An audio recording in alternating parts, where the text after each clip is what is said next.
దేశానికి సుపరిపాలన అందించిన దివంగత ప్రధాని అటల్ బిహారీ వాజ్పేయి శత జయంత్యోత్సవాల్లో భాగంగా డిసెంబర్ 11 నుంచి 25 వరకు రాష్ట్ర వ్యాప్తంగా ధర్మవరం నుంచి అమరావతి వరకు యాత్ర నిర్వహిస్తున్నట్లు అనపర్తి ఎమ్మెల్యే నల్లిమిల్లి రామకృష్ణారెడ్డి వెల్లడించారు. రాజమహేంద్రవరం బీజేపీ కార్యాలయంలో ఈ రోజు జరిగిన మీడియా సమావేశంలో ఆయన మాట్లాడుతూ వాజ్పేయి జన్మదినం సందర్భంగా ఈ నెల 25న అటల్ సుపరిపాలన దినోత్సవంగా కేంద్రం ప్రకటించిందన్నారు. అజాత శత్రువైన వాజ్పేయి 25 పార్టీల కూటమితో కలిసి ప్రభుత్వాన్ని నిర్వహించారన్నారు.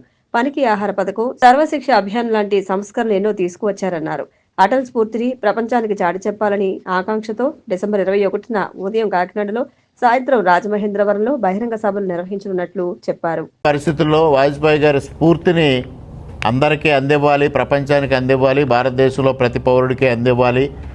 మోడీ గారి సుపరిపాలన ఏ విధంగా సాగుతుంది అనేది కూడా ప్రజలందరికీ తెలియజెప్పాలనే ఉద్దేశంతో 11వ తేదీ నుంచి 15వ తేదీ వరకు ఈ యాత్ర చేపట్టడం జరుగుతూ ఉంది. 25వ తేదీ వరకు 11 14 రోజుల పాటు, మధ్యలో 2 రోజులు విరామం.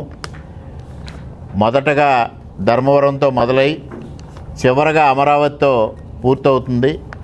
అమరావతిలో ముఖ్యమంత్రి గారు, పవన్ కళ్యాణ్ గారు, అదేవిధంగా అమిత్ షా గారు కూడా పాల్గొనే అవకాశం ఉంది. పెద్ద ఎత్తున ఆ కార్యక్రమాన్ని నిర్వహించడం ద్వారా అటల్జీ స్ఫూర్తిని ప్రపంచానికి చాటి చెప్పాలనేది ఇవాళ భారతీయ జనతా పార్టీ ఆలోచన చేస్తే, ఇవాళ ముఖ్యమంత్రి గారు కానీ, పవన్ కళ్యాణ్ గారు కానీ దీనికి మద్దతు ఇచ్చి కూటమి తరఫున ఈ కార్యక్రమం నిర్వహించడం జరుగుతూ ఉంది. వినూత్న ఆలోచనలతో ముందుకు వచ్చే ఔత్సాహిక వ్యాపారవేత్తలు, అంకుర సంస్థలకు రతన్ టాటా ఇన్నోవేషన్ హబ్ ద్వారా మార్గదర్శకం చేస్తామని joint collector, hub director why Meghaswaroop చెప్పారు.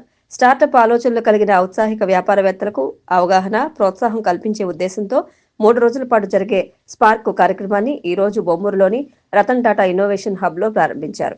ఈ సందర్భంగా ఈ కార్యక్రమంలో పాల్గొన్న పరిశోధక విద్యార్థులు, స్టార్టప్లపై ఆసక్తి ఉన్నవారిని దృష్టిలో ఉంచుకుని ఈ కార్యక్రమాన్ని నిర్వహిస్తున్నట్లు తెలిపారు. ఈ కార్యక్రమం రేపు రాజమహేంద్రవరం ఆర్ట్స్ కళాశాలలో 3వ రోజు ఆదికవి నన్నయ్య యూనివర్సిటీలో నిర్వహించబడుతుందని మేఘస్వరూప్ తెలిపారు. This bootcamp especially represents a guided pathway from the idea generation to prototype development, helping participants transform their creative ideas, though small, how small, tiny that idea might be, into a tangible and scalable solutions. Just like one of my brother and friend has just mentioned, he has an idea and he wants to scale it and bring it to prototype type. So the next coming 3 days will help you, all the young minds and entrepreneurs, in shaping their ideas, improving ideas and bringing them to a scalable and a tangible prototypes. So through this program, participants, especially the entrepreneurs, young entrepreneurs, will receive expert mentorship from our learned mentors and the guiders, and domain guidance, hands-on technical support, capacity building and the innovation workshops, and access to modern tools, labs and the resources which we are coming up in the next few months. We are planning to bring a world-class laboratories in the area designated for the innovation hub. Staff selection commission Delhi police CAPF sub inspector పరీక్షలను 11వ తేదీ వరకు రాజమహేంద్రవరం శివారు కాతేరులోని JSR online అకాడమీలో ఉదయం 10 నుంచి 12 గంటల వరకు, మధ్యాహ్నం 3 నుంచి సాయంత్రం 5 గంటల వరకు 2 షిఫ్టులుగా నిర్వహిస్తున్నట్లు జిల్లా రెవెన్యూ అధికారి టి సీతారామూర్తి తెలిపారు. జిల్లా వ్యాప్తంగా మొత్తం 500 మంది అభ్యర్థులు పరీక్షలకు హాజరవుతారని వెల్లడించారు. ఈ పరీక్షలను సజావుగా, పారదర్శకంగా నిర్వహించేందుకు పోలీస్, రెవెన్యూ, విద్యుత్, వైద్య విభాగాల సహకారంతో అన్ని ఏర్పాట్లు పూర్తి చేసినట్లు తెలిపారు. తూర్పుగోదావరి జిల్లా పరిధిలో రాజమహేంద్రవరం కేంద్రంగా మొత్తం 500 మంది అభ్యర్థులు ఈ పరీక్షలకు హాజరు కానున్నారు. వినూత్న రీతిలో అన్ని ప్రభుత్వ, ప్రైవేట్ పాఠశాలల్లో ప్లాస్టిక్ రీసైక్లింగ్ లీగ్ కార్యక్రమానికి శ్రీకారం చుట్టినట్లు రాజమహేంద్రవరం నగరపాలక సంస్థ కమిషనర్ రాహుల్ మీనా తెలిపారు. ఇందులో భాగంగా ఈ నెల 18, 19 తేదీలలో పాఠశాలలోని విద్యార్థుల నుంచి ప్లాస్టిక్ డబ్బాలు, బాటిల్స్, ఇతర ప్లాస్టిక్ వ్యర్థాలను సేకరించడం జరుగుతుందన్నారు. అత్యధికంగా వ్యర్థాలను సేకరించిన టాప్ 3 పాఠశాలలకు 3వ శనివారం స్వచ్ఛాంధ్ర, స్వర్ణాంధ్ర కార్యక్రమంలో భాగంగా అవార్డులు అందించనున్నట్లు పేర్కొన్నారు. ప్లాస్టిక్ కాలుష్య నియంత్రణ అందరి బాధ్యత అని కమిషనర్ రాహుల్ మీనా పేర్కొన్నారు. నగరపాలక సంస్థ కార్యాలయంలోని పీజీఆర్ఎస్ హాల్ నందు సోమవారం ప్లాస్టిక్ రీసైక్లింగ్ లీగ్ పోస్టర్ ఆయన ఆవిష్కరించారు. ప్లాస్టిక్ వినియోగంతో కలిగే నష్టాలపై ప్రజల్లో చైతన్యం తీసుకొచ్చేందుకు నగరపాలక సంస్థ అనేక కార్యక్రమాలు చేపడుతున్నట్లు కమిషనర్ వెల్లడించారు. కార్యక్రమంలో అదనపు commissioner PV Ramalingeshwar, deputy commissioner S Venkataramana, MHO Vinutna, SE Rita, ఈఈలు Madarsali, Madhavi, deputy city planner Naidu తదితరులు పాల్గొన్నారు. ప్రజల అవసరాలకు అనుగుణంగా రూరల్ గ్రామాల్లో అన్ని రకాల మౌలిక వసతులు కల్పిస్తామని special officer RMC commissioner Rahul Meena పేర్కొన్నారు. కోలమూరు పంచాయతీలో సోమవారం ఆయన విస్తృతంగా పర్యటించారు. ప్రజలతో మాట్లాడి స్థానిక సమస్యలపై ఆరా తీశారు. ఏవైనా సమస్యలు ఉంటే తన దృష్టికి తీసుకురావాలని సూచించారు.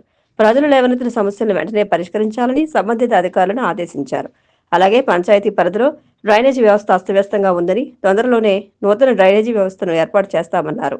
అనంతరం గ్రామ సచివాలయాన్ని సందర్శించి సిబ్బందితో ముఖాముఖి మాట్లాడారు. వారి దైనందిన విధులు, ప్రజలకు అందుతున్న సేవలపై ఆరా తీశారు.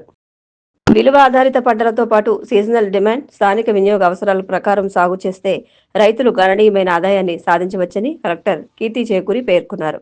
సోమవారం సాయంత్రం కలెక్టర్ క్యాంప్ కార్యాలయంలో జాయింట్ కలెక్టర్ వై మేఘస్వరూప్తో కలిసి ఉద్యాన, వ్యవసాయ అధికారులతో కలిసి ఉద్యాన రైతులతో సమావేశం నిర్వహించారు. ఈ సందర్భంగా జిల్లా కలెక్టర్ కీర్తి చేకూరి మాట్లాడుతూ హార్టికల్చర్ సాగులో ప్రకృతి వ్యవసాయ పద్ధతులు అవలంబించి నాణ్యమైన ఫలాలు, కూరగాయలు సరఫరా చేస్తే మార్కెట్లో మంచి డిమాండ్ ఉంటుందన్నారు. తూర్పుగోదావరి జిల్లాలో machine integrated development in horticulture పథకం ద్వారా తోటల పెంపకానికి ప్రోత్సాహం అందిస్తున్నట్లు కలెక్టర్ పేర్కొన్నారు.